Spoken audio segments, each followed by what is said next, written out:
What's good, YouTube? Once again, it's Kennard Vernon Stewart here for the podcast talking Auburn football. Go ahead and like this video. After you hear the content, go ahead and comment in the comment section. The Fearless and True Gang get it very active. We got some new folks that like to come through too, especially with the Auburn and Florida. Got some Florida fans coming through and contributing to the content. Big shout out to Jacob Eastman, former Florida Gator on that 2000 SEC championship team that came by to talk with us about the feel of Florida football and where he thinks Florida is at this moment. So huge thing for Vernon Speak Sports Auburn for him to stop by. And as always, it's great to be an Auburn Tiger, War Eagle. Auburn going on the road to the Swamp. Kind of takes me back to 2017 when Auburn was on the road against LSU, had everything in front of them, a nice lead, all of a sudden surrendering the football game and losing in very uncharacteristic fashion. Those are the games, guys, that keeps Gus Malzahn on the hot seat. Now, fast forward to 2019. Gus Malzahn takes a freshman quarterback, kind of holds his hand throughout the game in the Oregon game, wins that football game. That's a game that, Gus Malzahn probably loses with a guy like Sean White, with a guy like Jeremy Johnson. But he coached Bo Nix through the game. Bo Nix started to kind of grow up throughout that process, still making mistakes, looking a lot like the Herald Tua Tagovailoa, as Tua Tagovailoa got into the SEC championship game, not the SEC championship game, but the national championship game, duking it out with himself between the mistakes and the great plays, but comes up with the huge play in the end. If you all look at the narrative of Tua Tagovailoa in the national championship game, looks a lot similar to what you saw of Bo Nix in the Oregon game. Mistakes, great play. Mistakes, great play. Great play, mistakes. Mistakes, mistakes. Great play. Mistake. Tua Tagovailoa got sacked in overtime, which looked like Georgia was going to go ahead and silence Alabama, win their first national championship since 1980. Did not happen. Tua Tagovailoa, after making a very, very errant, instead of throwing it away, he took the sack. Next play, touchdown. Touchdown, Alabama. Alabama wins yet another national championship. Bo Nix, the defense helped out. Boobie Whitlow started to kind of emerge, making some big plays. Auburn starting to impose their will on the Oregon defense. I think Oregon's a great football team. They just lack the depth, I think, necessary to not necessarily make a run, but they just lack the depth to really, really be a perennial power this year. Because as a matter of fact, even Mara Cristobal said, hey, we don't have as many scholarship players as we would like to have, which shows in their play in the second half. But Oregon has not allowed a touchdown since Auburn. War Eagle. But anyway, back to this whole Gus Malzahn kick. Gus Malzahn takes a very talented football squad down to Gainesville, Florida, in the Swamp. It's homecoming for Florida. Florida doesn't necessarily play well on the homecoming. I think the last one they actually lost to Missouri 38-17. However, this is a very, very high consequence game on a lot of levels. Number one, because of the alignment of the SEC, these guys don't play each other as much as I want them to. I want this to be at least an every other year game because Auburn and Florida, for me, it's so nostalgic because it brings back so many memories of my time at Auburn as a student.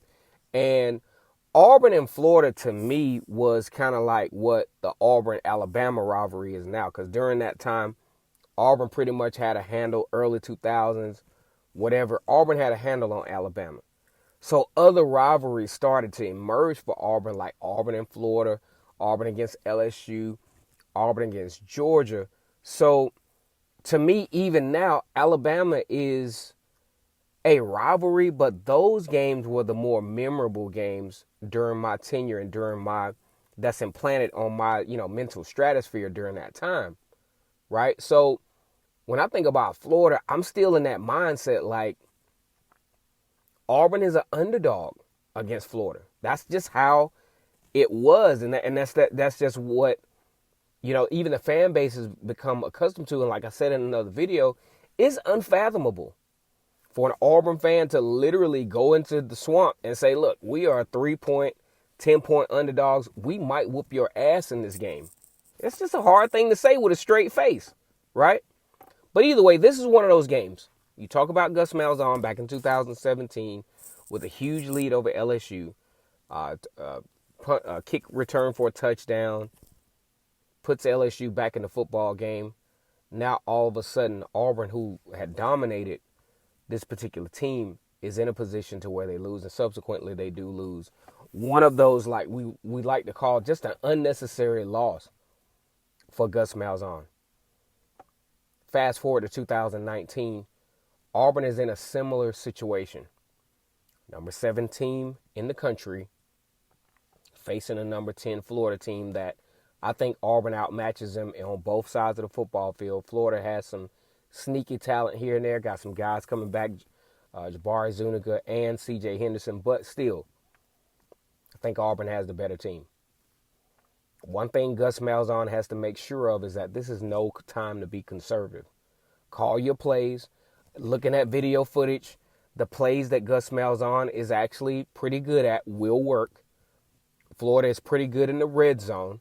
So if you have the opportunity to go ahead and get the score before having to let these guys kind of, line up and stop you in the red zone, then that would be great. Because, see, looking at this Florida defense, these guys are very talented. Don't get me wrong. And they're very disruptive, but they remind me a lot of Oregon's defense. Because if you think about early in that Oregon game, Gus Malzahn did a pretty good job of exploiting the mismatches there. Oregon wanted to crash down, so what does Auburn do? They allow them to crash down and then hit Oregon for a wheel route with Harold Joyner. That's kind of a sneaky thing there. Look out for that wheel route. I think Auburn may score on a wheel route in this particular game, probably early. You think Gus Malzahn is not going to pull out all the stops? You need to stay off whatever narcotic that you are on, War Eagle.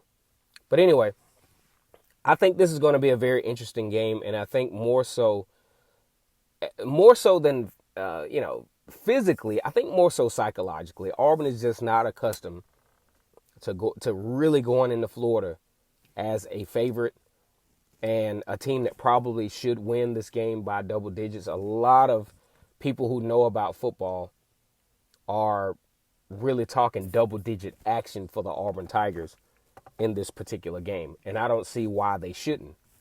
Because if you look at the experience, you look at what Auburn has the capability to do offensively, you look at Florida's current body of work, I just don't see, unless Auburn just comes in and just makes all kind of uncharacteristic mistakes, I just don't see where Florida really, really has not necessarily a chance, but they're going to have to show me something more than what I've seen on video footage. Period, point blank. No running game. I was actually kind of shocked in the fact that, the running game has not gotten going with, just with LaMichael Pirine. It just has not been a factor so far. Now, here's what I did see on video footage that may actually help it may actually help the Florida Gators out. Is the fact that, I think, give me just a second. Sorry, guys. There's some guys that are starting to emerge in the running game for Florida. We kind of saw that against Towson. And, I'm talking about Damian Pierce out of Bainbridge, Georgia, who has just as much production at the running attack as LaMichael Pirine. Don't be shocked if he's the guy that lines up. He seems to be the more explosive back out of the two. So, going to be interesting to see how this works out. But Gus Malzahn is on the spot. Got to win this game.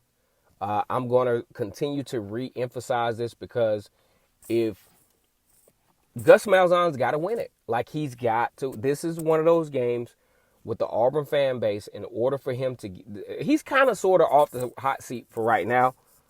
But when you look at the implications of this game, you got to get it. Now, if Auburn wins this game, talk about a huge win over Florida, going into a bye week, got Arkansas, Mississippi coming up. Then the big one against LSU, and then the bye week between LSU and Georgia. Things are set. Gus Malzahn has nothing to worry about. He solidifies, let's see, it'll be 6-0, 7-0, 8-0. Guarantees a 9-win season. I think he's got to split.